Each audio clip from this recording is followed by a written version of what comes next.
Dans cette démonstration, je vous propose de voir comment arrêter la simulation automatiquement à la fin de la 20e panne.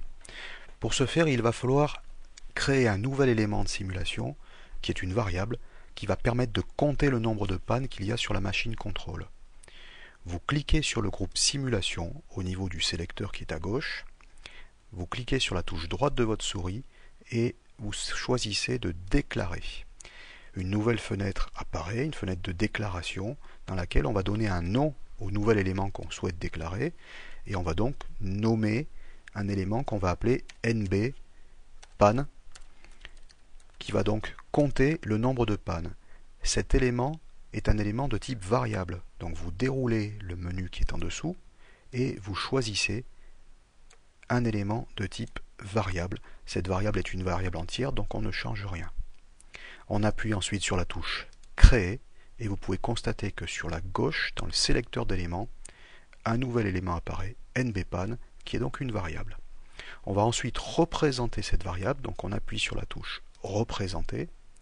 Une barre de représentation apparaît sur votre écran, sur le bas de l'écran, vous pouvez la déplacer, cette barre est mobile, et on va demander de dessiner le nom de cette variable, donc on appuie sur la touche Dessiner. On appuie sur la touche A qui permet d'accéder à la police de caractère pour choisir la police de caractère, par exemple Arial standard 12.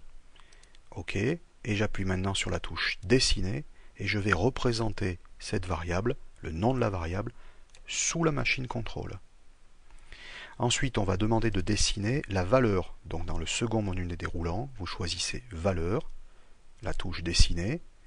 Comme tout à l'heure, on choisit de modifier la police de caractère en une police Arial gras 12 et on appuie sur OK et on demande de dessiner et on positionne la valeur de la variable à côté du nom de la variable. On peut maintenant donc fermer cette barre de représentation et la fenêtre de déclaration.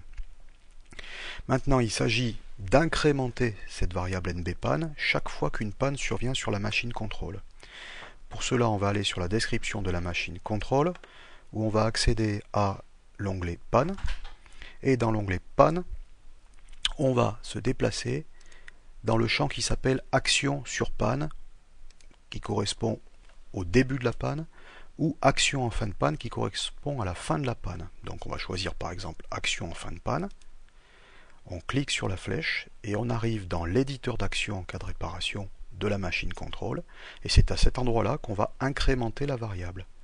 Donc on va utiliser le sélecteur d'éléments, nombre de pannes égale nombre de pannes plus 1. On valide, on clique sur OK, et on peut lancer la simulation pour vérifier qu'à chaque fois qu'une panne survient, l'indicateur s'incrémente automatiquement.